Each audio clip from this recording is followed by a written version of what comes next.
I gripped the steering wheel tighter as we drove through the quiet Connecticut countryside, the trees forming a tunnel of autumn gold above us. Jessica was scrolling through her phone, the blue light illuminating her face in the fading afternoon. I'd been telling her about a strange email from a client when she suddenly looked up. "You know," she said, her voice cutting through my sentence like scissors through paper, "it's exhausting pretending nothing is happening." My mind raced through possibilities: our mortgage stress, her sister's ongoing divorce, the promotion I'd been passed over for last month. I glanced at her, trying to read her expression, but she'd already returned to her phone, thumbs tapping rhythmically against the screen. "What do you mean?" I asked, the words feeling heavy in my mouth. No response. Just the soft clicking of her nails against glass. We drove another mile in silence, the road winding between stone walls that had stood for centuries. The quiet in the car felt younger but somehow more permanent. "Jessica?" I tried again. "What's happening that we're pretending isn't?" She sighed, a theatrical sound I'd heard her practice when rehearsing difficult conversations with her boss. "Forget it. You'll just twist everything anyway." The calculated casualness in her voice made my stomach tighten. This wasn't spontaneous frustration. She was testing waters, measuring how much I already knew. "Is this about us?" I asked, my voice steadier than I felt. "About our marriage?" She turned toward the window, watching the blur of trees and houses. "It doesn't feel right anymore." The words hung between us, at odds with the Jessica who had left a romantic note in my suitcase 2 days ago when I went on an overnight business trip. The same Jessica who had spent last Saturday afternoon debating rug patterns for our living room renovation. "Is there someone else?" The question emerged before I could consider whether I wanted the answer. She smiled, not a warm smile but the kind that doesn't reach the eyes. "Does it matter?" My world tilted on its axis. I pulled the car over, gravel crunching under the tires as we slid to a stop on the shoulder. A passing truck sent vibrations through our vehicle, but I barely noticed. "Of course it matters," I said, turning to face her fully. "What kind of question is that?"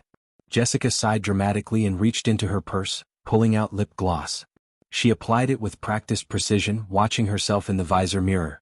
"You're being dramatic." "I'm being dramatic?" My voice rose despite my efforts to control it. "You just implied you're having an affair and I'm dramatic for wanting to know who it is?"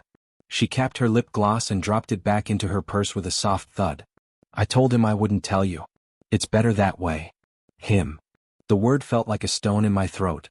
"So there is someone." "Did I say that?" Her voice was light, almost playful. "Interesting interpretation." I watched her hands, steady, not a tremor. Jessica had always been good in crisis moments. Once, when a neighbor's child fell off his bike in front of our house, she'd cleaned and bandaged his knee while telling jokes that made him forget to cry. I'd admired that quality in her. Now it felt like evidence against her. "How long?" I asked. She checked her watch, the one I'd given her for our anniversary last year. "We should get going. We'll be late for dinner with the Millers." "I don't care about the Millers," I said, not starting the car. "How long has this been going on?" Jessica turned to me, her eyes finally meeting mine. "You think there's a simple answer to that? A neat timeline I can give you?" She shook her head. "Relationships aren't that tidy." "Our relationship seemed pretty tidy until about 5 minutes ago," I said, my voice cracking slightly. "That's because you only see what you want to see." She touched my arm lightly, a gesture that once would have comforted me. Now it felt like a performance. "Let's not do this now. The Millers are expecting us." I stared at the road ahead, seeing nothing. "Tell me his name." "You're fixating," she said, her tone that of a patient teacher. "This isn't productive." "His name, Jessica." She laughed, a soft, almost pitying sound. "I told you. I promised him I wouldn't tell you." She reached for her phone again. "It's better that way." "Better for whom?" "For everyone." She typed something quickly. "Can we go now? Or should I tell the Millers you're having some kind of breakdown on Route 7? I started the car but didn't pull back onto the road. My world had just fundamentally changed, but dinner with the Millers was still on the schedule. The absurdity of it made me want to laugh or maybe scream. Jessica was already mentally elsewhere, her attention back on her phone, probably texting him. The thought made bile rise in my throat. "We'll go to dinner," I said finally. "But this conversation isn't over." "It never is with you," she murmured, her fingers still moving across the screen. As I pulled back onto the road, I wondered if she was telling him about this conversation right now, the two of them laughing at my reaction. I wondered how many other moments of our life together had been shared with a stranger. Sunday morning arrived with deceptive normalcy, sunlight filtering through the blinds, coffee brewing downstairs, Jessica's side of the bed already empty and cold.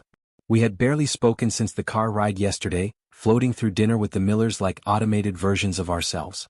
I had smiled at their jokes, complimented Carol's new kitchen renovation, and watched Jessica perform the role of devoted wife with an Oscar-worthy precision that now made my skin crawl. "I have a team call," Jessica announced, popping her head into the bedroom as I was still rubbing sleep from my eyes. She was already dressed in casual business attire, dark jeans and a cream blouse that emphasized her tan. "Some crisis with the Tokyo account. I'll be at the office for a few hours."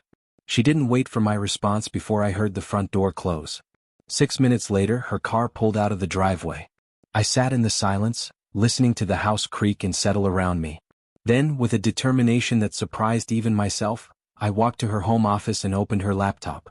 I knew her password, my birthday of all the ironic choices, and the screen bloomed to life immediately. Her messaging app was still open. 2 conversations were pinned at the top, one with her sister and another with someone named K. Just the initial, nothing else. I clicked on the second conversation and my world collapsed further.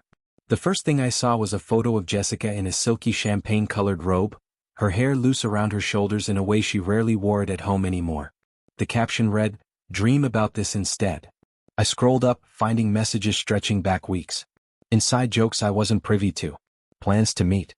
Excuses for canceled dinners. All of it carefully choreographed around our schedule, my schedule. "He doesn't suspect a thing," Kay had written 3 days ago. "He's sweet, not stupid," Jessica had replied. "But sweet is easier to fool." My hands trembled as I took screenshots, saved files, methodically capturing every piece of evidence. Not because I needed proof for myself, the truth was burning through me like acid, but because I was already forming a plan. I wouldn't scream. I wouldn't cry. I wouldn't beg. I would watch. I would let her keep underestimating me. When Jessica returned that afternoon, she walked in with new earrings, small pearl studs I had never seen before, and a smile that didn't reach her eyes. I noticed things I had been blind to before, how she placed her phone screen down on every surface, the practiced way she laughed at things that weren't funny, the calculated way she leaned toward me when asking about my day. "How was your call?" I asked, offering her coffee. "Exhausting." She accepted the mug with a sigh.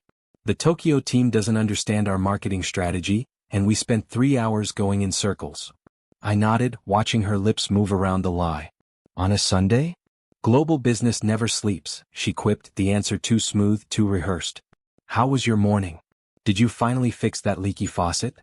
"Not yet," I said, thinking of how I'd spent my morning instead. I had other things to take care of. She didn't ask what things.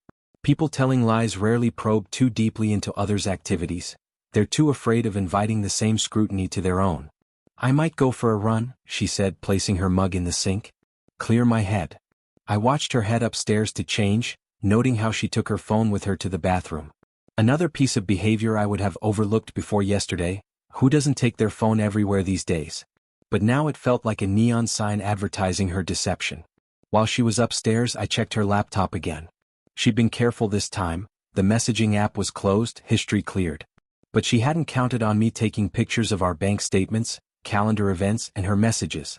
I had already started a timeline of her lies, marking each date she claimed to be working late against credit card charges at restaurants I'd never been to. When Jessica came back downstairs in her running clothes, I smiled at her. It must have looked wrong somehow because she paused, studying my face. "Everything okay?" she asked, adjusting her ponytail. "Just thinking about work tomorrow," I lied, matching her tone perfectly. "Big presentation." She nodded, seemingly satisfied. "You'll nail it. You always do." She leaned in to kiss my cheek, a performance for an audience of one, and headed for the door. Back in 30. It would be 52 minutes before she returned, flushed and slightly sweaty, her fitness app showing a 3-mile loop that conveniently passed by a coffee shop where, I now suspected, she might have stopped to send messages away from our home Wi-Fi. I spent those 52 minutes finalizing my evidence folder and planning my next steps. There would be no confrontation today. No dramatic showdown yet. First, I needed to see them together, to witness with my own eyes what I had already confirmed through her digital trail. Tomorrow, instead of going to work, I would follow my wife and finally meet the mysterious Kay, who thought I was too sweet to notice I was being betrayed. As Jessica showered upstairs, Washing away evidence of whatever her afternoon had actually contained, I closed her laptop and placed it exactly where she had left it. Then I texted my boss that I would be taking a personal day tomorrow. The game Jessica didn't know we were playing was about to change. The following day, I parked my car across from Jessica's office building, slouched in the driver's seat with a baseball cap pulled low over my eyes. I'd arrived 30 minutes before her usual lunch break, positioning myself with a clear view of the revolving doors but partially obscured by a delivery van. My stomach churned with acid as I waited, fingers drumming against the leather steering wheel. I had barely slept, lying awake beside Jessica's sleeping form, studying the face I thought I knew, wondering how many nights she had lain awake thinking of him.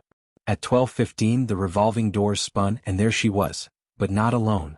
A tall, handsome man in a tailored gray suit walked beside her, his hand brushing the small of her back in a gesture too intimate for colleagues. Even from this distance I could see Jessica laugh at something he said, tossing her hair in that particular way she had when genuinely amused. It was a laugh I hadn't heard directed at me in months. So this was Kay. He was attractive in that effortless way that made other men instantly hate him. Confident stride, perfect haircut, the kind of man who probably had interesting hobbies and a reliable jump shot. I watched them walk down the block, his hand occasionally touching her elbow or shoulder, each contact sending waves of nausea through me. They turned into a small bistro, the very one Jessica and I had discovered during our second anniversary weekend. I remembered how we'd stumbled upon it during a rainstorm, how we'd shared a bottle of wine while our clothes dried, how she'd whispered that we should keep it as our special place. Now it was their special place. I didn't follow them inside. I didn't need to see more. Instead, I drove home, my mind strangely calm, focused on what needed to be done. At home, I powered up our printer and began printing every message, every photo, every calendar entry that proved her deception. I highlighted each date she had lied, each time she had claimed to be working when bank records showed her dining across town. I organized everything chronologically in a manila folder, attaching sticky notes with my observations. On the cover, I wrote in my neatest handwriting, "Did you really think I wouldn't figure it out?"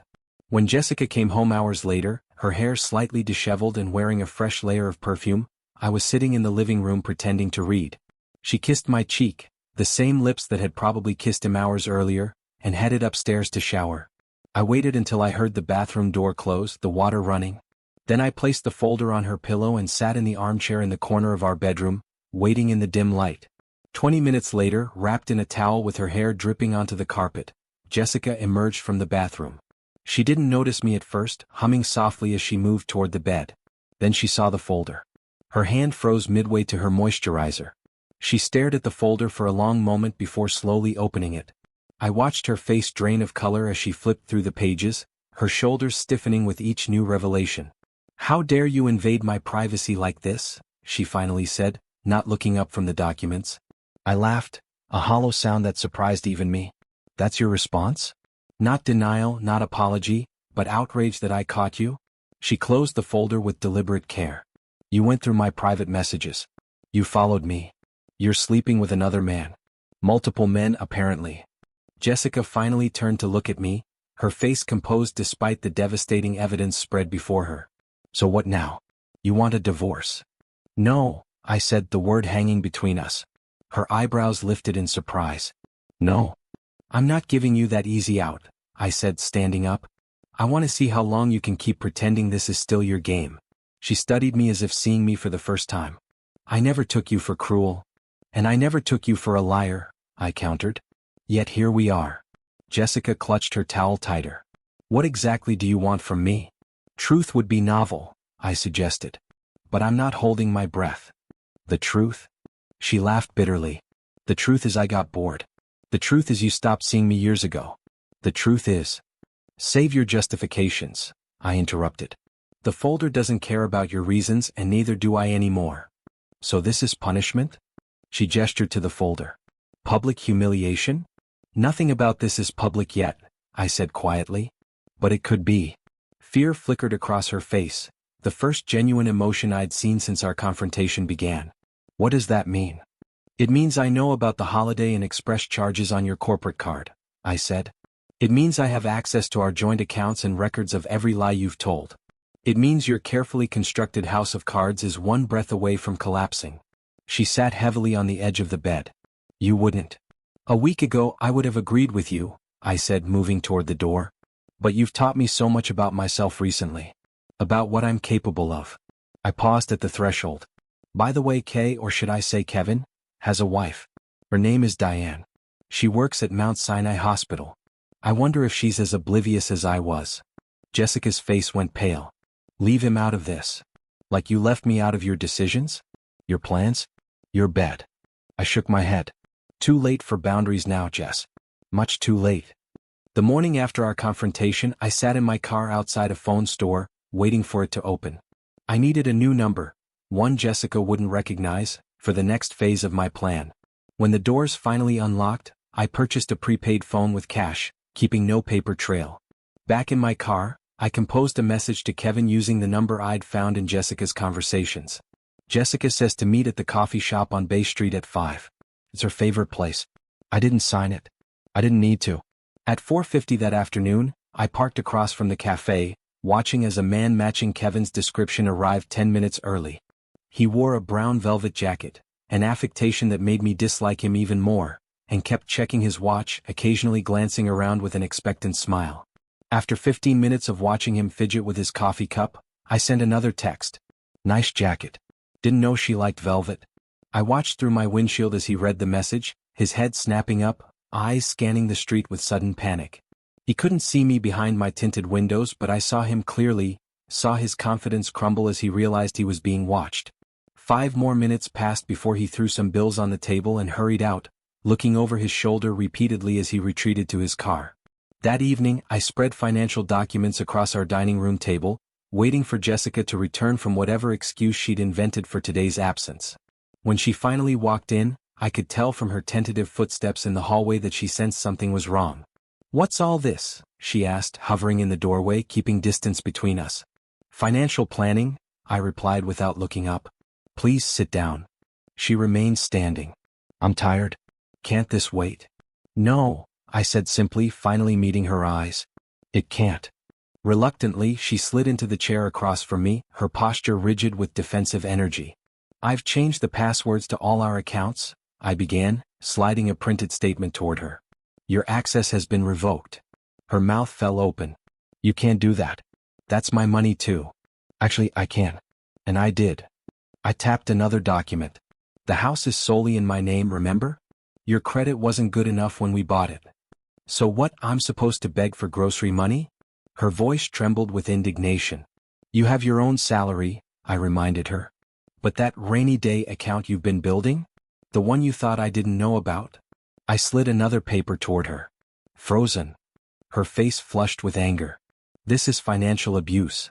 Interesting term from someone who's been charging hotel rooms on her corporate card to conduct affairs, I said mildly. How do you think your HR department would classify that? Jessica's eyes narrowed. What do you want? I want what most betrayed spouses want, an explanation. The truth. Some indication that the last 5 years of my life weren't a complete fabrication. You want me to grovel? She countered. To cry and beg forgiveness so you can feel powerful again. I shook my head. I want to understand how someone promises forever and delivers this instead. She stared at me for a long moment, then something in her expression shifted. Her shoulders relaxed and a small, sad smile played across her lips. You think he's the only one? You think this is about love? She leaned forward. It's about options. You were one option. He was another. The casual cruelty of her words stole my breath. Options? I repeated dumbly. Everyone keeps options open, she continued, seemingly relieved to finally speak her truth. Most people are just too cowardly to exercise them. Most people don't take wedding vows they have no intention of honoring, I said. Jessica shrugged. I meant them at the time. And when did that change? It didn't change all at once, she admitted. It eroded. Like water on rock. Until one day I realized I didn't feel anything when you touched me. Her honesty, however brutal, was a strange relief after so many lies. So Kevin is? Just another option, she finished. A diversion. An escape from the suffocating predictability of this life. She gestured vaguely around our dining room. The life you helped design, I reminded her. The house you chose. The furniture you selected. The vacations you planned. I know. She looked suddenly tired. That's the worst part. I built this cage myself. We sat in silence, the financial documents between us like the ruins of something once precious. I texted him today, I finally said. You're Kevin. Her head snapped up, eyes wide. You what? He waited for you at Bay Street Coffee. Looked quite concerned when he realized he was being watched. You had no right, she hissed. And yet I did it anyway, I replied. Strange how that works. How people do things they have no right to do. Jessica stood abruptly. I'm going out. Where? I asked, though I already knew she wouldn't tell me. Away from you, she said, grabbing her purse. Don't wait up. As the front door slammed behind her, I carefully gathered the financial documents, filing them away in my office. Then I poured myself a glass of the expensive scotch she'd bought me for Christmas, a gift I now wondered if someone else had helped her select. Tonight, Jessica wouldn't come home. And for the first time, I wasn't sure I wanted her to. Jessica didn't come home that night. I hadn't expected her to. After our confrontation, she had clearly retreated to lick her wounds, probably at Kevin's place, or perhaps another lover I hadn't yet discovered. The thought no longer stabbed as sharply as it had days ago. Now it was more of a dull ache, like pressing on a fading bruise. I spent the night at our dining room table with a yellow legal pad, mapping out a timeline of her lies. With methodical precision, I charted the nights she'd worked late, the weekends with girl trips, the conferences that mysteriously extended by a day or two. Patterns emerged in the seemingly random chaos of her deceptions. By dawn, I could see it clearly. Jessica hadn't been impulsive or reckless. She had been strategic, calculated. Some of her absences had been preceded by manufactured arguments, giving her the perfect excuse to storm out or sleep in the guest room. Other times she'd been exceptionally affectionate beforehand, ensuring I wouldn't question her sudden need for space. This wasn't the behavior of someone who had stumbled into infidelity. This was the work of an architect who had designed her betrayals with the same care she'd once used to plan our wedding. The front door opened just after noon the next day. Jessica walked in wearing new clothes, a blouse I'd never seen and designer jeans with the perfect amount of strategic distressing. Her skin had a slight tan that hadn't been there yesterday. A weekend away with a lover, compressed into 24 hours. You're still here, she said, sounding almost disappointed to find me in our home. I looked up from my coffee and silently pushed the yellow legal pad toward her. She glanced at it, her expression transitioning from confusion to recognition to something like grudging respect. You made a spreadsheet of my affairs? A short, incredulous laugh escaped her. That's the most you think you could possibly have done. It's a timeline, I corrected, of every lie you've told me since January. And what exactly do you hope to accomplish with this? She set her purse down, keeping her distance as if I might be contagious. You want to publicly shame me? Make me wear a scarlet letter? I want the complete story, I said simply. Every name. Every date. Every place. Jessica rolled her eyes. What, you want me to write out a confession? A diary of infidelity? I reached into a folder and removed a printed receipt, sliding it across the table toward her. Holiday Inn Express, March 12th. Paid for with your corporate American Express card.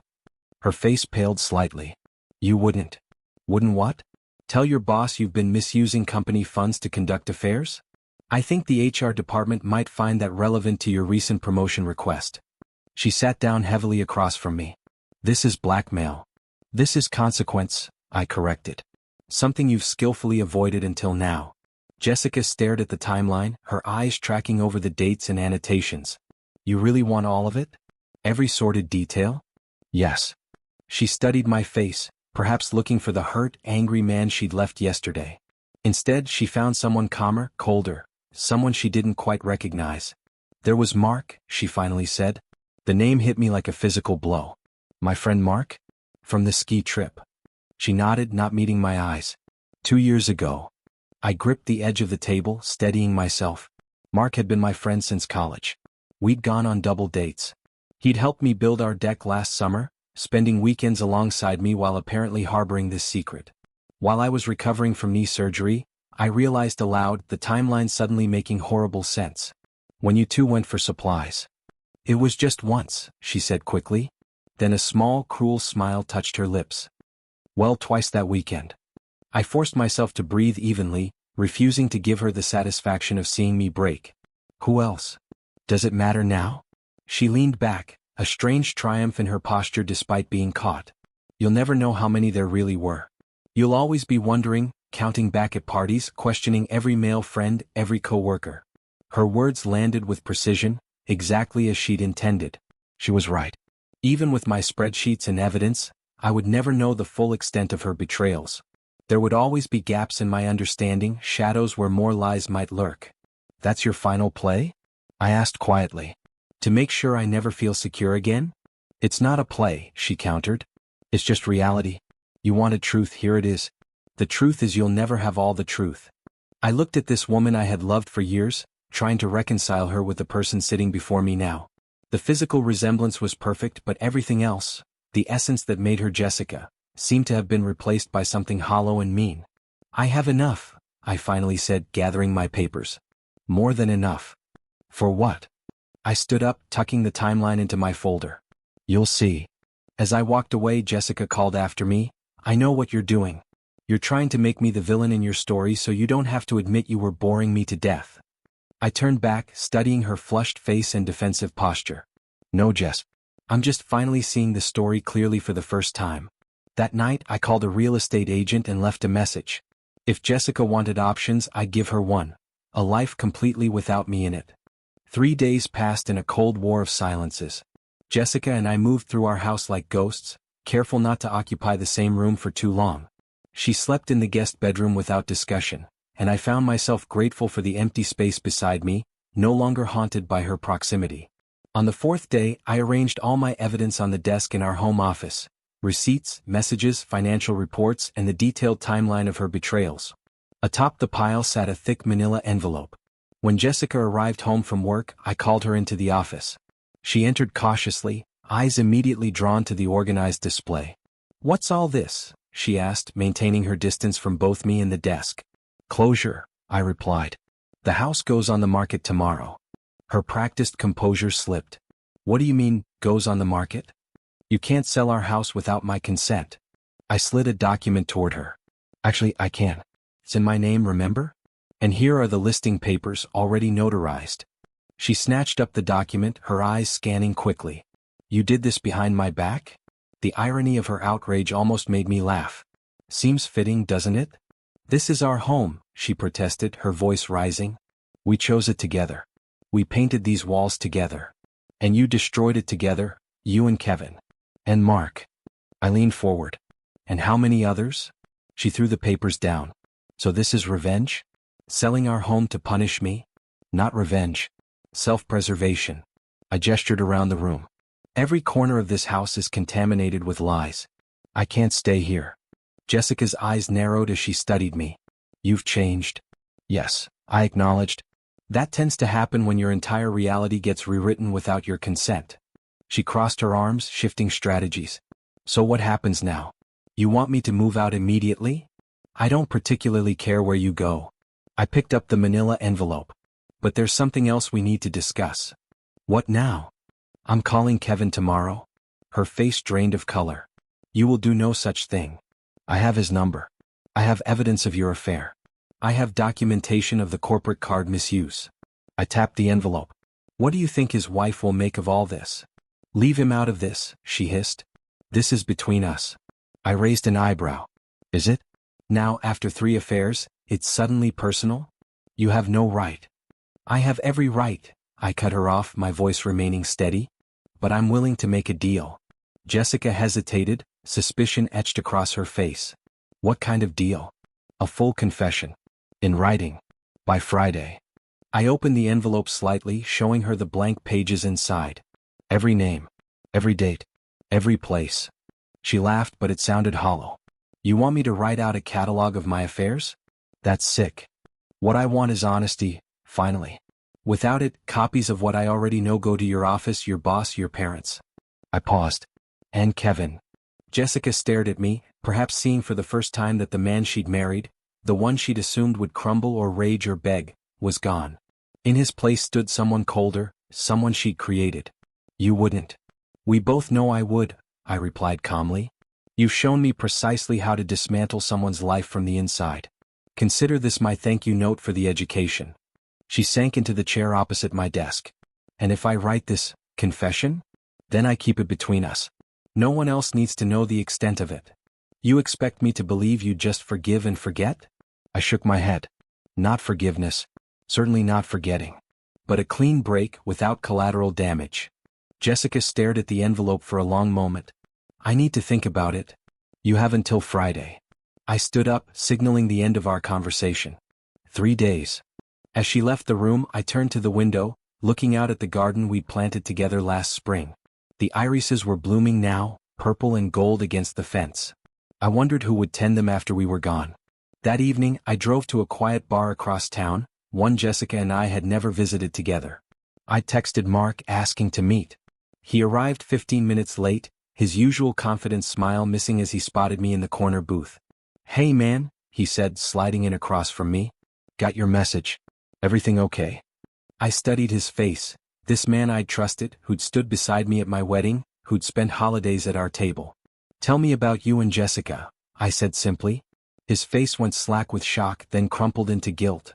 He didn't deny it. Didn't pretend not to understand. He just nodded slowly, confirming everything without saying a word. "How did you know?" he finally asked. "She told me." I pushed a glass of whiskey toward him. "Now you're going to tell me everything else." Mark stared at the amber liquid, then back at me. "She has this way," he began hesitantly, "of making you feel like you could have something forbidden. Something you didn't deserve but could take anyway." I nodded, understanding perfectly. I'd once felt the same intoxication, the belief that someone like Jessica could love someone like me. Now I knew better.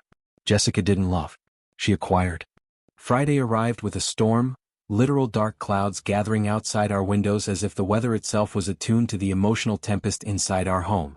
Jessica had been avoiding me all week, leaving early for work and returning late, presumably strategizing how to handle my ultimatum. I'd given her space, confident in the pressure I'd applied.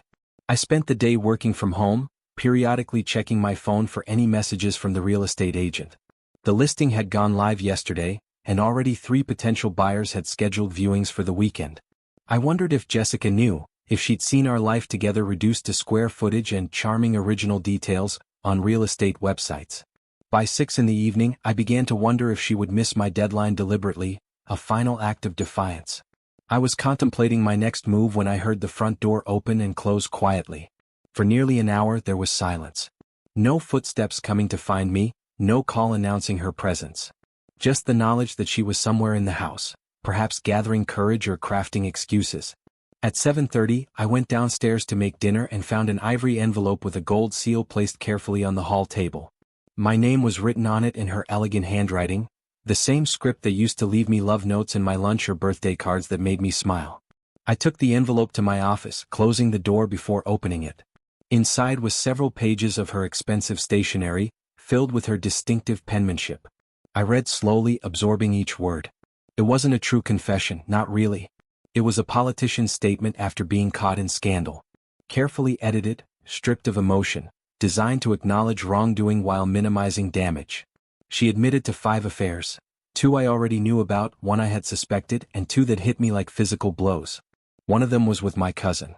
I was still sitting with the letter when I heard a soft knock on the office door. Jessica entered without waiting for a response. She dressed with obvious calculation, worn jeans and an old hoodie I'd once said made her look soft and approachable. Her hair was pulled back simply, her face bare of makeup. The vulnerability was too perfect, too designed. "I did what you asked," she said, gesturing to the letter in my hands. "You did what you thought was the minimum required," I replied, setting the pages down. "This isn't honesty, Jessica. It's damage control." She sighed, leaning against the doorframe. "What did you expect? Tear-stained pages detailing every moment of guilt. I expected you to try to manipulate the situation one last time," I said. "And you didn't disappoint." She flinched slightly. "I tried to be honest." "No, you tried to manage me. Like you've been doing for years." I tapped the pages. 5 names. "Are there more? Does it matter now?" She crossed her arms defensively. "Isn't this enough destruction?" "Destruction you created," I reminded her. "I'm just documenting the debris." Jessica stepped further into the room, her posture shifting subtly. "You were sleepwalking through our marriage. You didn't see who I really was. That's your justification? That I didn't try hard enough to uncover your deceptions. You were content with the surface," she countered.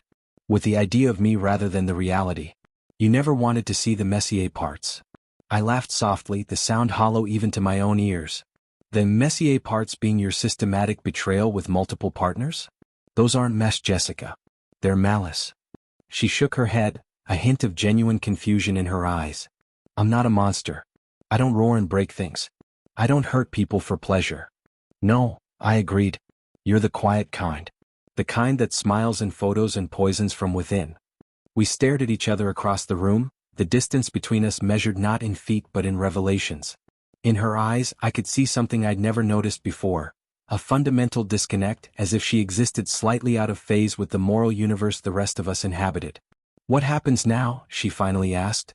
Is this enough to keep you from sending everything to Kevin? To my office? Yes, I said. I keep my promises even when they're made to people who don't. Relief flashed across her face, quickly replaced by wariness.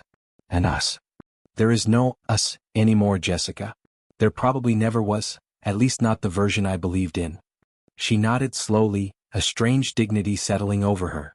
I'll move out this weekend. The realtor has showings scheduled. Use the guest room until you find a place.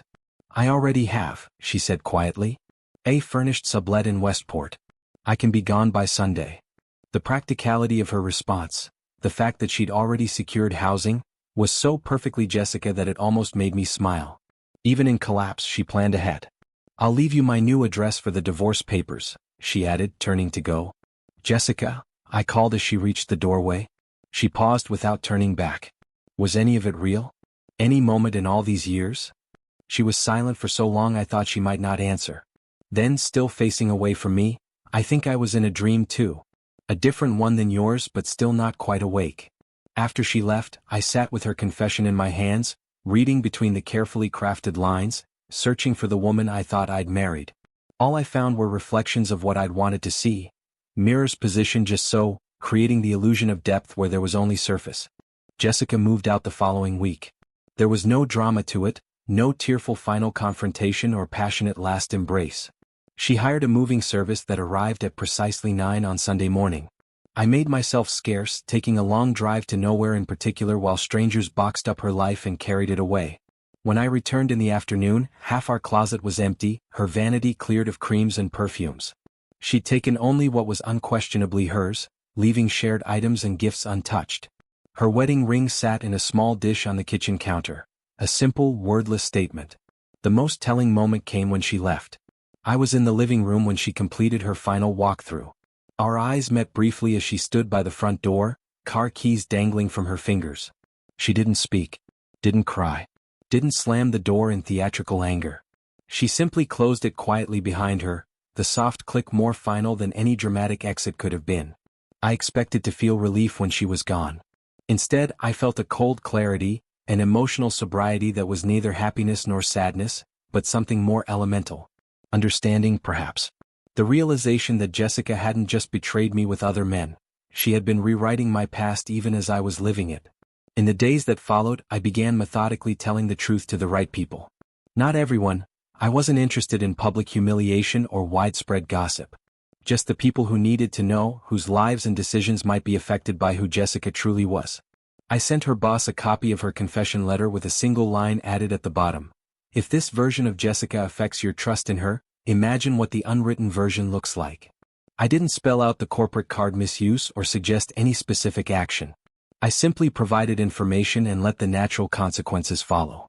3 days later, I received an accidentally forwarded email from her assistant confirming that the HR department had opened an investigation.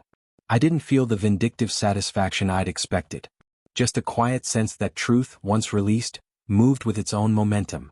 Our former neighbor Lauren reached out unexpectedly, saying she'd heard about our separation through mutual friends. I always found Jessica difficult, she admitted during our phone call, her tone carefully diplomatic. Difficult how? I asked, suddenly curious about perceptions I might have missed. Well, Lauren hesitated. Did you know she borrowed $3,000 from me 2 years ago? She said it was for a business project you were starting. I closed my eyes, absorbing this new revelation. There was no business project, Lauren. I figured that out eventually, she said softly. When I asked about repayment, she always had a reason. Your finances were tied up, you were controlling the budget temporarily. I stopped asking after a while. I'll pay you back, I offered immediately. That's not why I called, Lauren insisted. I just thought you should know. In case there are other stories out there. After we hung up, I sat staring at the phone, wondering how many other fabrications existed in Jessica's wake. How many lies had she told using my name as cover? How many people thought of me as complicit in her deceptions? The following morning, an email from Jessica appeared in my inbox. The subject line read simply, "Closure. I'm asking you to let this end. Let me disappear from your life without destroying mine. Whatever satisfaction you think you'll get from sending my confession to everyone I know, it won't heal what's broken. Please stop." I didn't respond. Instead, I printed her confession and mailed the original to her mother. Carolyn called me 3 days later, her voice tight with controlled emotion. "Is this letter real?" she asked without preamble. "Yes," I replied simply. A long silence followed, broken only by her shaky exhale. I always felt something was wrong. The way she would talk about you one day and then be completely different the next. It never quite aligned. "She called you?" I guessed.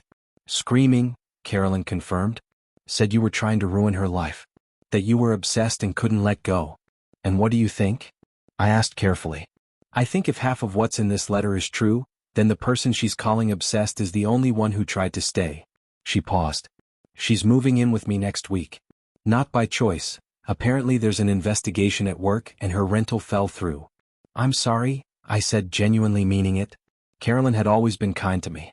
"Don't be," she replied with surprising firmness. "The truth travels on its own. You just gave it a little push." After we disconnected, I found myself opening an old anniversary email from Jessica from 2 years prior. I'd saved it because her words had seemed so beautiful, so perfectly aligned with what I thought our marriage was. Reading it now, I could see the performance in every line, the careful crafting of phrases designed to maintain the illusion. I deleted it, then cleared all of her emails from my inbox. As I did, a message arrived from Tessa, an old friend of Jessica's I'd met only a handful of times. "You may already know this, but there was a gym trainer in 2019. Jason. She told me it had been going on for months. I thought you should know." I sat back, absorbing this new information.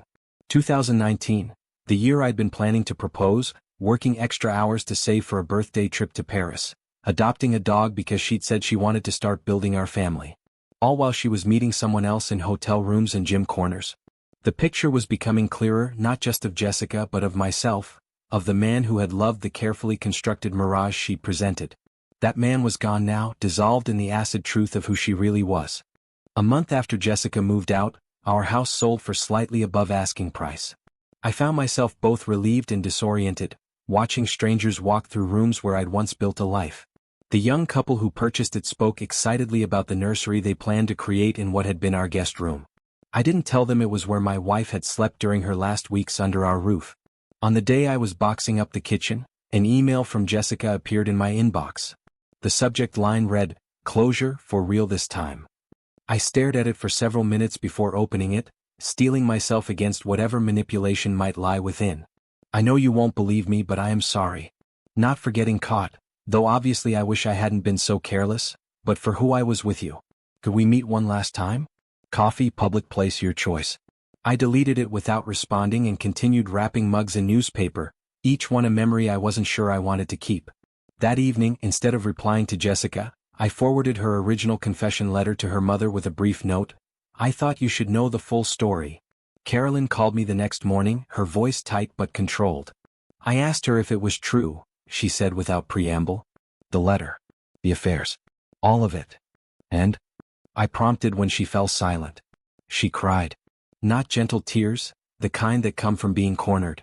Carolyn's voice wavered slightly. "She told me you were weaponizing her mistakes to destroy her reputation. That you're obsessed and can't move on." I felt a familiar tightness in my chest, the sensation that had accompanied each new discovery of Jessica's deceptions. That sounds like her.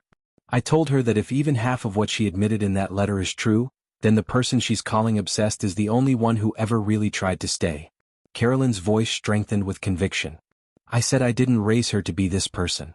The simple dignity in her words moved me unexpectedly. How did she take that? Not well. A weary sigh filtered through the phone. "She's moving in with me tomorrow." Not her first choice, but apparently they're investigating her at work, and the rental she was counting on fell through. "I'm sorry to put you in this position," I said, genuinely meaning it. "Don't be," Carolyn replied firmly. The truth travels under its own power. You just gave it a little nudge in the right direction. After we disconnected, I sat among the half-packed boxes of my former life and opened my laptop. There was an old anniversary email from Jessica I'd saved because it had seemed so perfect at the time, full of promises about our future and reflections on our past. Reading it now, I could see the performance in every line, the careful calibration of sentiment designed to maintain her cover. I deleted it, no longer wanting to preserve any artifacts of her deception. As I continued packing, a message arrived from Tessa, a friend of Jessica's I'd met only a handful of times at dinner parties. You may not remember me, but I was friends with Jessica for years. I heard about what happened. There's something you should know. She was seeing a trainer at her gym in 2019, Jason from Elite Fitness. She told me it had been going on for months. I thought you deserved to know everything. I sat back against the wall, absorbing this new information. 2019, the year I'd worked 60-hour weeks to save for our anniversary trip to Paris. The year I'd started looking at engagement rings. The year we'd adopted our dog because Jessica said she wanted to start building our family. All while she was meeting another man in hotel rooms or empty apartments or wherever affairs are conducted when both parties have lives they're actively betraying. As the weeks passed, more people reached out, some with information, others just to check on me. Jessica's former assistant mentioned accounting irregularities she'd helped cover up. A colleague confessed to knowing about Kevin but feeling too awkward to say anything. Each revelation should have wounded me further, but instead, they merely confirmed what I already knew, that the woman I'd married had never truly existed. 3 months after she moved out, I received a voicemail from Jessica, the first direct contact since her departure. Her voice sounded different, quieter, not sad exactly, but defeated in a way I'd never heard before. I don't know who I am, she said after a long pause. Maybe I always needed someone to hate so I wouldn't have to hate myself. It wasn't about you not being enough. It was about me never knowing what enough looked like. Another pause. I hope someday you find someone who deserves the way you loved me. I deleted the message without saving it. I didn't want to keep any more artifacts of Jessica in my life. That weekend, I gathered the last of her belongings from the attic. A photo album she'd forgotten, Christmas ornaments from her childhood, an old sweater she'd once claimed was her favorite. I boxed them carefully and drove them to her mother's house, leaving them on the porch without ringing the bell. As I drove away, I felt no triumph, no vindication, just the lightning that comes with finally setting down a weight you've carried too long. 6 months after Jessica left, I moved into a small apartment overlooking a park on the other side of town. It was nothing like our house. Modern where that had been traditional, minimalist where that had been filled with the accumulated treasures of our life together. The walls were blank, waiting for new memories to fill them. On my first night there, surrounded by unpacked boxes, I received another voicemail from Jessica. I almost deleted it without listening, but something made me press play. Her voice was different than I remembered, softer, with none of the performative lilt that had once characterized her speech. There was no flirtation in it, no calculation. I've been in therapy, she began without introduction. Not because anyone forced me, but because I finally looked in the mirror and didn't recognize who I'd become. She paused and I could hear her take a steadying breath. I don't expect forgiveness. I don't even want it really. Forgiveness feels too easy for what I did. I sat on my new couch, listening to the ghost of my past speaking into the empty room. I don't know who I am, she continued. Maybe I never did. Maybe I always needed someone to hate so I wouldn't have to hate myself. It wasn't about you not being enough. It was about me never knowing what enough looked like. There was genuine pain in her voice, but it didn't touch me the way it once would have. Whatever connection had bound us together had finally, mercifully dissolved. Mom told me what you did with my things, she said after another pause. How carefully you packed them. That was decent of you. More decent than I deserved. She laughed softly, the sound hollow even through the phone. That's all. I won't call again. I deleted the message after listening to it once. I didn't need to preserve it, to keep another artifact of Jessica's presence in my life. In the weeks that followed, I settled into a rhythm that belonged solely to me. I discovered I slept better without her restless presence beside me. I cooked meals I enjoyed without considering her preferences. I fixed the sink that had been leaking for years, finding satisfaction in the simple competence of my hands solving a tangible problem. Slowly, I reconstructed my social circle, reconnecting with friends I'd neglected during my marriage. Some knew about Jessica's betrayals, others didn't. I found I didn't need to tell the story anymore. It was becoming less central to my identity with each passing day. One evening, as summer faded into autumn, I sat on my small balcony watching the park transform below me. Children chased each other across grass turning golden in the setting sun. Couples walked hand in hand along winding paths. An old man threw a ball for his enthusiastic dog. I realized I was smiling at the simple tableau of life continuing below me. More surprisingly, I realized I was happy, not the complete, uncomplicated happiness I'd once believed in, but something more durable. A contentment built on clearer vision. What I mourned now wasn't Jessica, but the man I had been before her. The man who believed that love meant fidelity, who trusted without question, who saw the best in others without needing to guard against their worst. I wondered if I could ever be that man again, or if his absence was the price of wisdom. The divorce was finalized with remarkably little drama. Jessica didn't contest anything, accepting the settlement terms without argument. Our lawyers handled most of the interaction, and our only direct communication was signing papers in a sterile conference room, careful not to let our fingers brush during the exchange of pens. She looked good that day, composed, elegant, completely in control. Only someone who knew her well would have noticed the tightness around her eyes, the slight tremor in her hand as she gathered her copies. As we left, she paused at the door. "I hope you find someone better than me," she said quietly. "It was never about better or worse," I replied. "Just about true or false." She nodded once, understanding that this, finally, was our real goodbye. The silence in my apartment grew less oppressive with time. It became not an absence but a presence of its own, not loneliness but solitude, not emptiness but potential. I learned to appreciate it, to find comfort in the quiet moments between the day's demands. If you're reading this and doubting the person who claimed to love you, who promised fidelity and honesty but delivers neither, know that you're not crazy. You're not exaggerating. You're not too difficult to love. They're just very good at being empty. Don't let them convince you that their betrayal is your failure. Don't waste years trying to earn the loyalty that should have been freely given. Let them crumble under the weight of their own lies.